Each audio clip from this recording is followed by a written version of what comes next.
నమస్తే, welcome to #you. నేను మీ రాజేష్. ప్రధానంగా జూబ్లీహిల్స్ లో జరగబోయే ఉప ఎన్నిక తెలంగాణ రాష్ట్రంలో హై వోల్టేజ్ తలపిస్తూ ఉన్నాయి. మరీ ముఖ్యంగా ఇప్పుడు అన్ని రాజకీయ వర్గాలు కూడా జూబ్లీహిల్స్ పైన దృష్టి పెట్టినటువంటి నేపథ్యం మనకు స్పష్టంగా కనిపిస్తూ ఉంది. ఒకవైపు ఇప్పటికే ఇటువంటి ఎన్నికలు ఇంత కీలకంగా మారి కొంత పరిణామాలు చోటు చేసుకుంటున్నటువంటి నేపథ్యంలో కొంత వేగంగా పరిణామాలు ఖచ్చితంగా ఇక్కడ జరుగుతున్నటువంటి పొలిటికల్ ఈక్వేషన్స్ ఖచ్చితంగా రాష్ట్ర రాజకీయాల మీద ఇంపాక్ట్ పడే అవకాశాలు ఉంటాయి.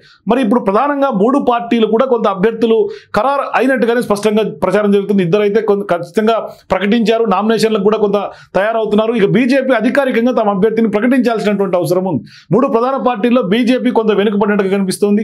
మరి ఇప్పుడు ఎన్నికల సంఘం తాజాగా నోటిఫికేషన్ కూడా జారీ చేసినటువంటి నేపథ్యంలో నామినేషన్ ప్రక్రియ మొదలైపోయింది. మొదటి రోజే దాదాపుగా 10 నామినేషన్లు కొంత ఫైల్ అయినట్టుగా కనిపిస్తుంది. 1-2 రోజుల్లో బీఆర్ఎస్ కాంగ్రెస్ పార్టీలు అభ్యర్థులు కూడా నామినేషన్లు దాఖలు చేసే అవకాశాలు ఉన్నాయి. ఇక్కడ ప్రధానంగా ఎంఐఎం పోటీ పైన కొంత కొత్త ట్విస్ట్ చోటు చేసుకున్నట్టుగా కొంత ప్రచారం జరుగుతుంది. అంటే కాంగ్రెస్ కు ఎంఐఎం పరోక్ష సహకారం అందించే క్రమంలో పోటీకి దూరంగా ఉంటుందని అంచనా వేశారు అందరూ కూడా. అయితే ఇక్కడ ఎంఐఎం అధినేతగా ఉన్నటువంటి అసదుద్దీన్ చేసినటువంటి తాజా వ్యాఖ్యలు చూస్తే కొంత ఉత్కంఠను పెంచుతూ ఉన్నాయి. మరి ఖచ్చితంగా వీళ్ళు ఏం చేయబోతున్నారు ఎంఐఎం అనేది కొంత చర్చనీయాంశంగా మారుతుంది. అంటే జూబ్లీహిల్స్ ఉప ఎన్నికల సందర్భంగా కాంగ్రెస్ పార్టీ అభ్యర్థిగా ఉన్నటువంటి నవీన్ యాదవ్ని కాంగ్రెస్ పార్టీ బరిలో దింపింది. ఇక్కడ కనీసం పెద్ద ఎత్తున ఆశావాళ్ళు చాలా వరకు సీట్లు ఆశించారు. అయితే నవీన్ యాదవ్ వైపే సీఎం రేవంత్ రెడ్డి పట్టుబట్టి మరీ ఆయన పేరును ఖరారు చేయించారు అనేది కూడా కొంత తెలుస్తోంది. ఆయన సీఎం రేవంత్ రెడ్డి నవీన్ యాదవ్ వ్యవహారంలో కొంత కీలకంగా వ్యవహరించారు. ఇక్కడ ఎంఐఎం విషయంలో కూడా రేవంత్ కొంత వ్యూహాత్మకంగానే పావులు కదిపినట్టుగా స్పష్టంగా మనకు కనిపిస్తుంది. అంటే ఎంఐఎం ఇక పోటీ చేయడం లేదని కూడా అందరూ స్పష్టంగా భావించారు. దీనిపైన బీజేపీ కూడా పెద్ద ఎత్తున విమర్శలు చేసింది.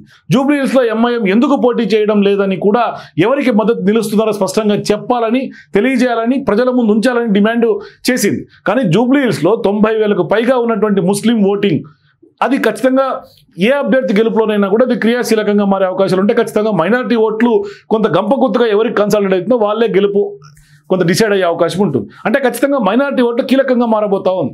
దీంతో ఇప్పుడు ఎంఐఎం మద్దతు ఉంటేనే ఖచ్చితంగా గెలుపు ఖాయమని కాంగ్రెస్ పార్టీ స్పష్టమైనటువంటి ఒక అంచనా వేసింది. ఇదే సమయంలో ఎంఐఎం అధినేతగా ఉన్నటువంటి అసద్ కూడా చేసినటువంటి వ్యాఖ్యలు రాజకీయ వర్గాల్లో పెను సంచలనంగా మారుతూ ఉన్నాయి. అంటే ఒక పెద్ద ఎత్తున చర్చకు దారితీస్తాయి.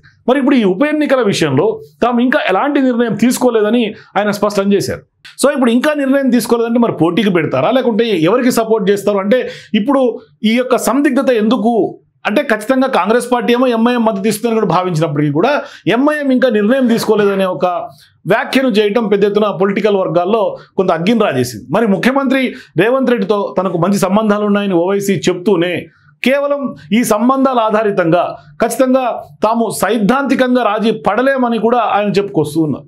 మరి కాంగ్రెస్తో తమకు ఎటువంటి పొత్తు లేదని కూడా అసదుద్దీన్ మరోసారి చెప్పటం స్పష్టంగా ఇప్పుడు పెద్ద ఎత్తున కొంత కాంగ్రెస్ పార్టీ నాయకుల్లో క్యాడర్లో ఏం జరగబోతా ఉంది, మరి ఎంఐఎం మద్దతు ఇస్తుందా లేదా అనే ఒక సస్పెన్స్కి దారితీసింది. మరి గత ఎన్నికల్లో బీఆర్ఎస్కు మద్దతు ఇచ్చినటువంటి ఓవైసీ ఆ అంశాన్ని గుర్తు చేస్తూనే తన నియోజకవర్గంలో మెట్రో లైన్ కానీ, ఆగిపోయినటువంటి రోడ్డు విస్తరణ పనులు కానీ, అట్లాగే అక్బరుద్దీన్ ఓవైసీ నియోజకవర్గంలో మురుగునీటి పనుల గురించి కూడా సీఎం రేవంత్ రెడ్డితో ఖచ్చితంగా చర్చించబోతున్నట్లుగా కూడా తెలుస్తుంది. అయితే ఇప్పుడు ఈ అంశాలు పెండింగ్లో ఉన్నాయి కాబట్టి ప్రభుత్వం వైపు నుంచి అవి క్లియర్ అయితే కానీ, దాని మీద హామీ ఇస్తే కానీ మేము సపోర్ట్ చేసే అవకాశం లేదన్నట్టుగానే ఈ వ్యాఖ్యలు మనకు కనిపిస్తూ ఉన్నాయి. అయితే ఇప్పుడు నామినేషన్లకు కేవలం 1-2 రోజులే ఉన్నాయి. ఇప్పటికే నామినేషన్లు ప్రారంభమైనటువంటి నేపథ్యం మనం చూస్తున్నాం. దీంతో ఎంఐఎం అధినేత అసదుద్దీన్, సీఎం రేవంత్ కూడా ఇద్దరు 1-2 రోజుల్లో సమావేశం జరిగే అవకాశం ఉంటుంది.